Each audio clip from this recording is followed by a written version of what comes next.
पीछे आकृति हो, ठीक है। ओके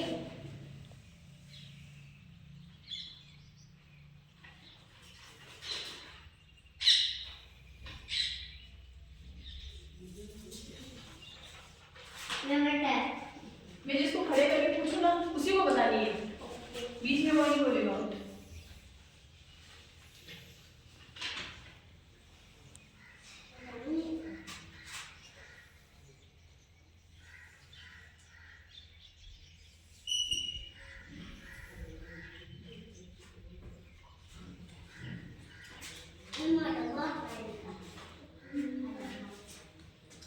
ठीक है, तो और भी आप खड़े हो, खड़े हो, खड़े हो। आप इन तीनों में से किसी एक का भी नाम जानते हो? तो इसको क्या बोलते हैं, इसको क्या बोलते हैं, इसको क्या बोलते हैं, नहीं पता?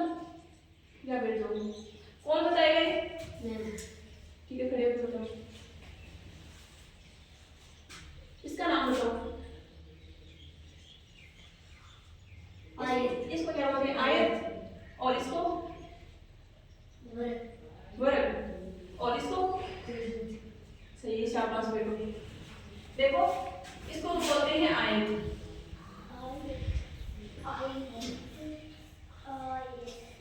इसको बोलते हैं वर्ग, और इसको बोलते हैं त्रिभुज।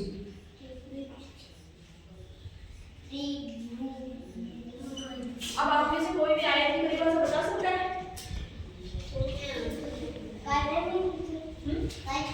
आयत की परिभाषा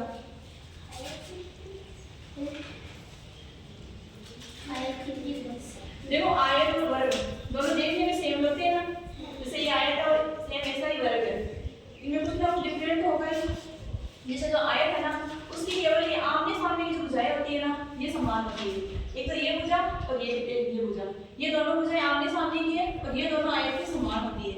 जबकि जो वर्ग होता है ना उसकी चारों भुजाएं समान होती है, समान का मतलब लंबाई में, यानी कि इसकी लंबाई मान लीजिए 10 सेंटीमीटर है, ठीक है, तो इसकी भी लंबाई कितनी होगी?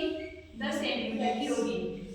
और जो ये वर्ग है ना इसकी मान लो ये 5 सेंटीमीटर है, तो इसकी भी 5 ही होगी और इसकी भी 5 होगी और इसकी भी 5 होगी, क्योंकि जो वर्ग होती है उसकी चारों भुजाएं समान होती है। जबकि जो आयत होती है ना, जो सॉरी आयत होता है ना उसकी जो दोनों आमने सामने की जो भुजाएं होती है ना वो समान होती है, ठीक है।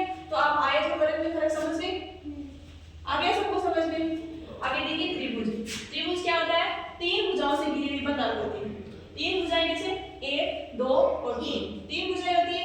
अब इसमें समान की कोई मतलब जरूरी नहीं है कि ये जितनी, वैसे ये दोनों तो समान ही होगी, लेकिन जरूरी नहीं इन दोनों की जितनी लंबाई है और 3 की लंबाई हो, लंबाई की सेम होना जरूरी नहीं है। लेकिन 3 भुजाओं से घिरी हुई बंद आकृति को क्या बोलते हैं? त्रिभुज बोलते हैं। ये 3 भुजाओं से घिरी हुई बंद आकृति को त्रिभुज बोलते हैं। कौन बताएगा? खड़े होके त्रिभुज की परिभाषा कौन बताएगा? मैंने अभी बताई ना,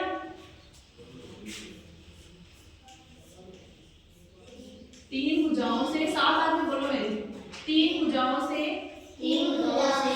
घिरी हुई बंद आकृति को त्रिभुज कहते हैं। वापस बोलो,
ये क्या है? सर्कल